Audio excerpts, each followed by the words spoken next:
The contour gauge, yes. In second place would be micrometer check for, no, not even that. Not for necking at the stem, but the overall length we could check. But contour gauge, number one preferred choice.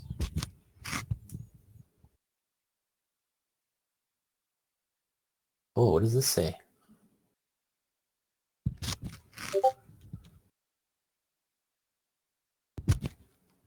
Is it noodle?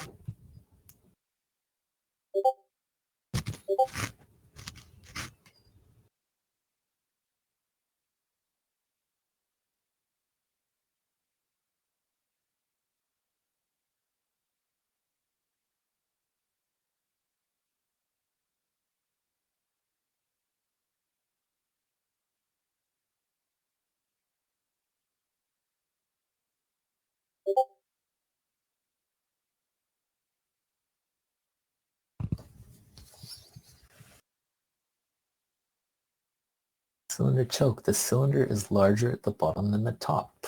Normally, yeah.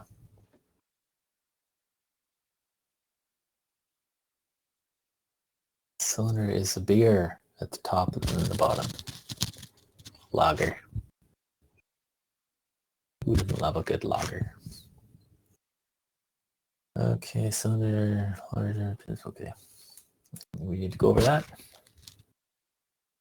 Why would it be larger at the bottom? It's not. It's normally large. Oh, yeah, it is normally larger at the bottom because of the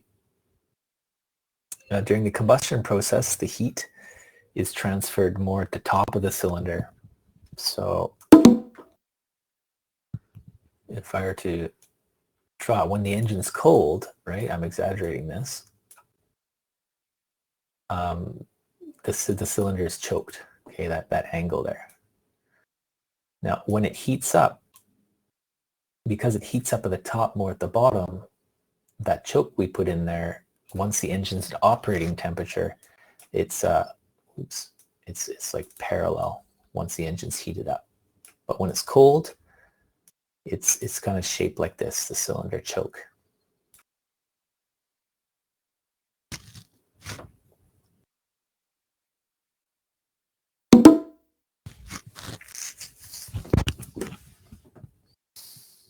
Oh, I'm a doctor now. Lovely. Where's my doctor's wage?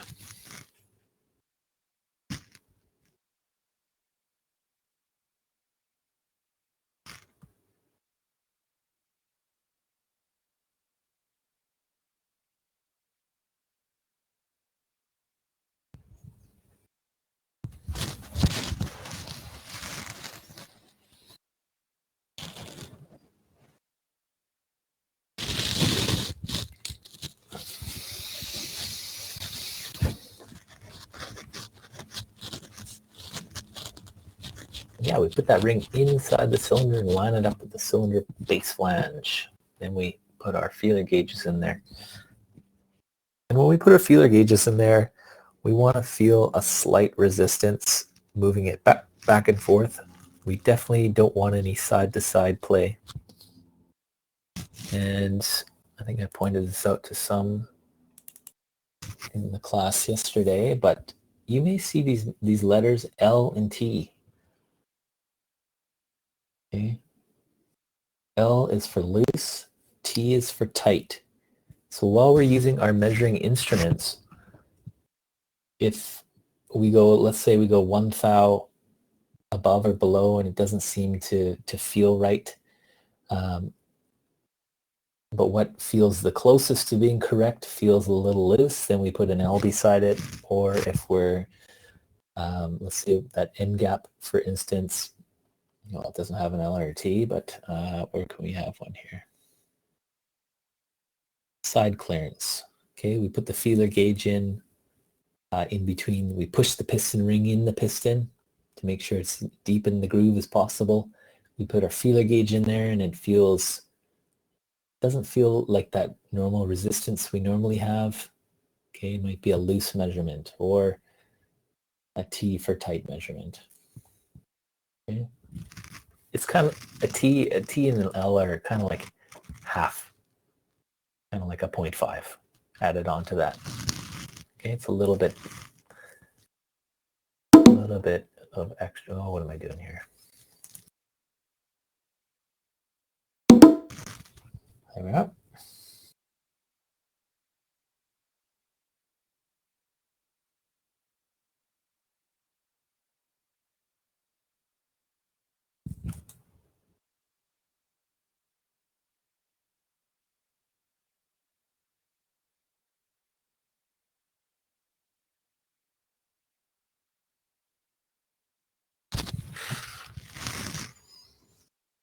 Where does that magic happen?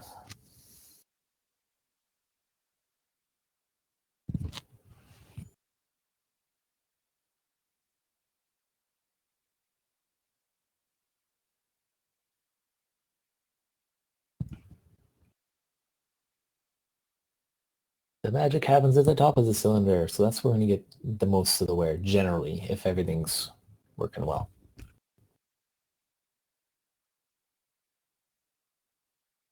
Okay, what do we put on the piston pin to help reduce the wear that could happen there? On like a fully floating piston pin, like the ones you have in your engines, for example. Yeah, the aluminum end plugs.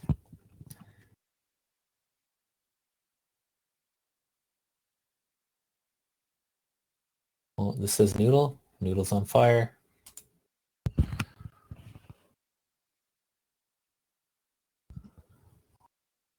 Oh, I didn't talk about this.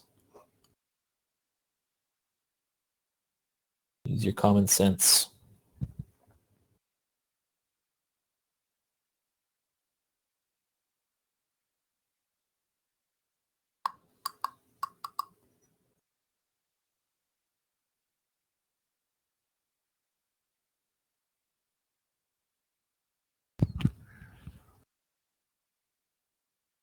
Oh, rolling on a flat surface, that's not a bad way if you're measuring something and you don't have any tooling. That's it's not a bad way. So if it has any bend in the shaft, it'll wobble as you roll it, as long as you're rolling on like a flat surface, but it's not the most accurate. Okay, the best way is the V blocks on a dial indicator, which looks something.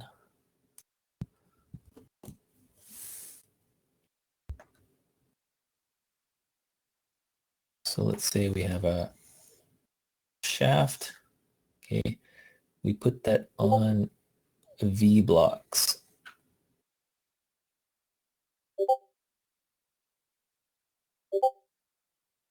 Okay, maybe it's only like that.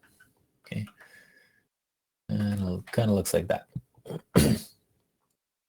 So the V kind of centralizes our shaft in there. We'd have one on the other end too. And then we're going to put a dial indicator across, like the one you use in Level 1.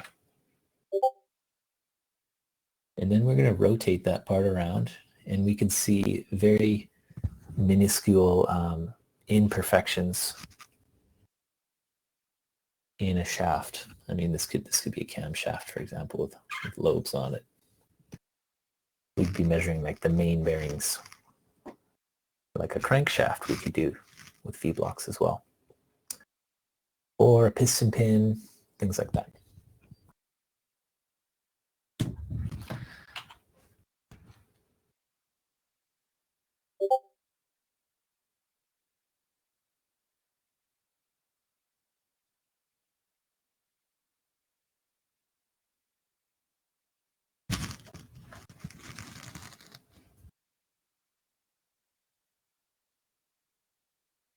The ridge, that little step. What do we do about that?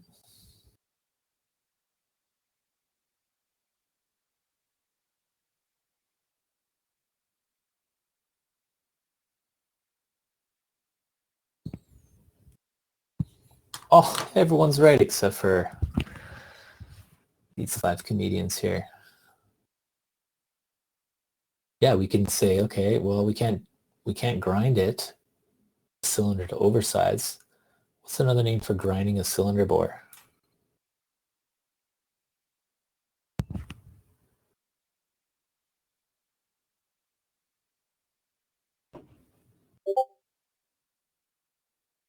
Oh, yeah. Let's see if I have a picture of that.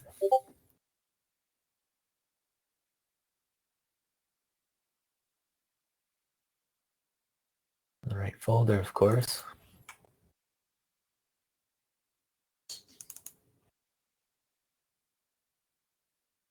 Yeah, like a cylinder hone, right? We put this thing in a drill, move it up and down. That's how we get our cross-hatching patterns. It's also used to grind out the step that can form at the top or at the bottom too, right? If that doesn't work, we can blend it out with like a hand stoning, okay? Just like blending it out with sandpaper, crocus cloth, something like that. Or if those don't work, what do? We just throw it out and put a new one on. Just money, right?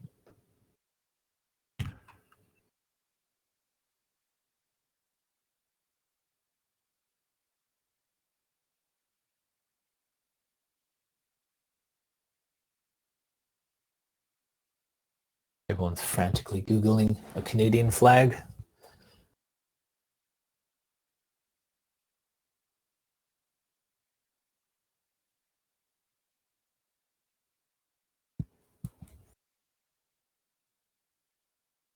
That's right, there's 11.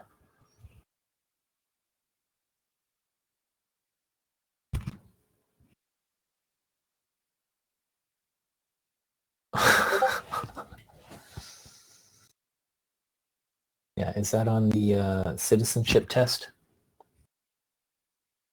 Who's taken a citizenship test here? Probably not on there, is it?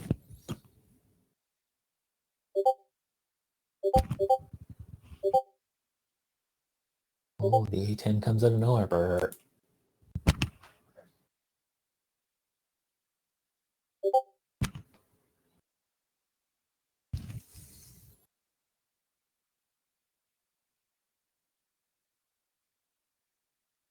We don't deport people in Canada. We'll take anybody.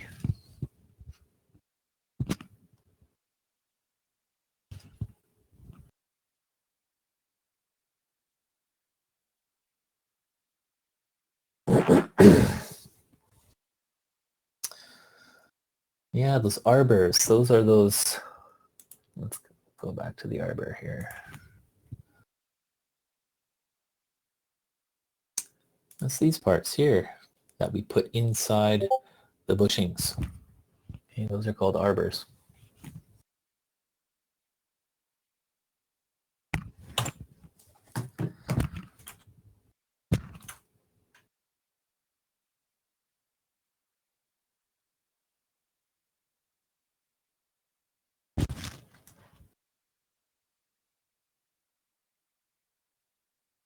Oh, Winnipeg, yeah.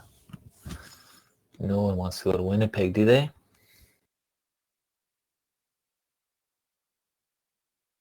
Giant mosquitoes. Super cold. Ooh.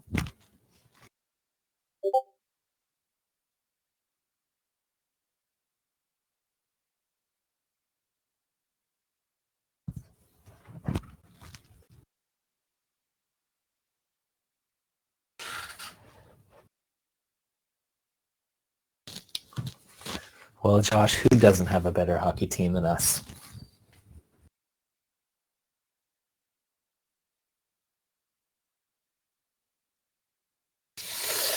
It's a sad truth. I am a Canucks fan, and let me tell you, it's not easy being a Canucks fan. The Grizzlies, oh yeah, that was pretty cool. The Grizzlies training center was in Richmond here back in the day.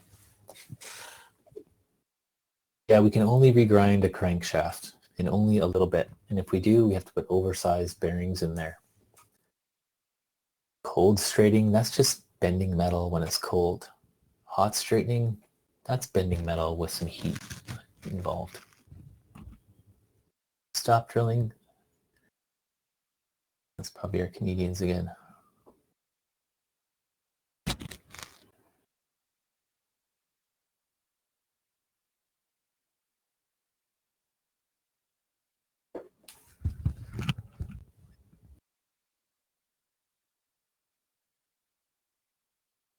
Oh, I didn't talk about this.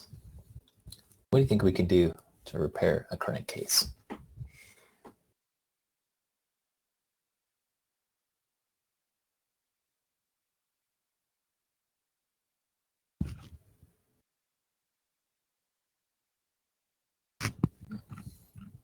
We can do corrosion removal like with most parts. And yes, they can be welded by an approved aviation welder. Now, probably at least in every class, there's at least a few people who know how to weld, at least a little bit.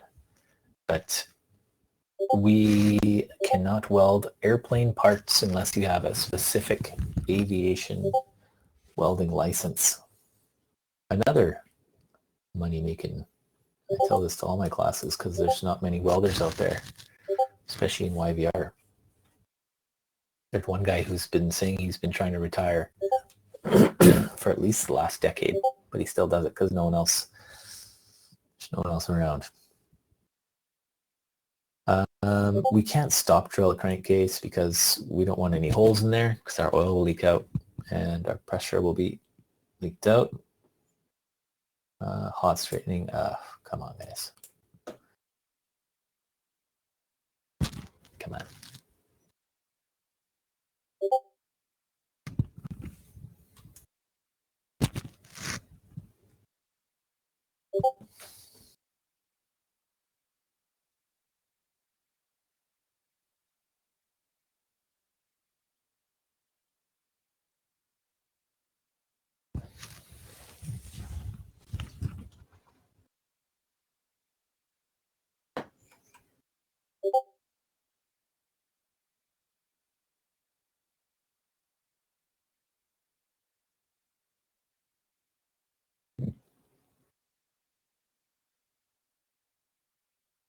Yeah, with the valve grinder, valve lapping, if we have pitting on there, it's going to be, you could lap, but you'd be there for days just grinding it. That's only for very small surface imperfections.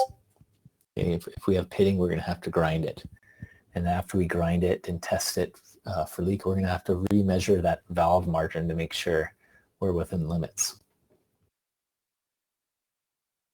Because of that valve feathering, if it gets too thin, the combustion process can burn through the valve and it can actually create another hot spot. Then we get pre-ignition or detonation in there, which is all bad news.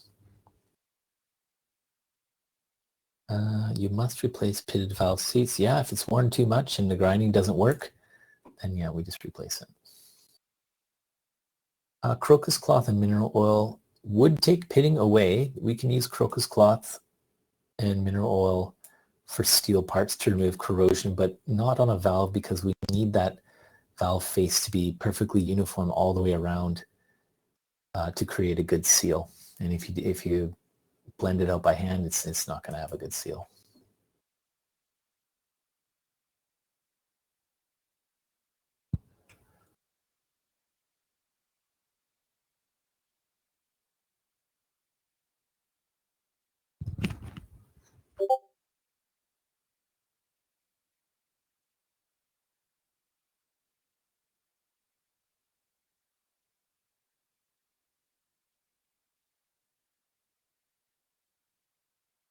Whoops.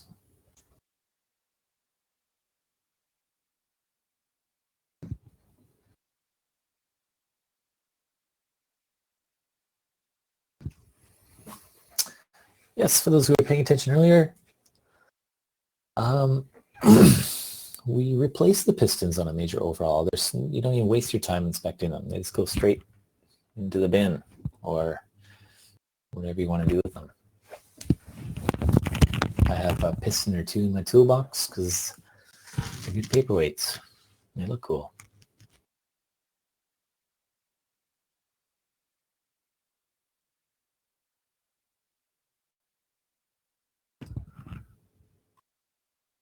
Oh, we're done.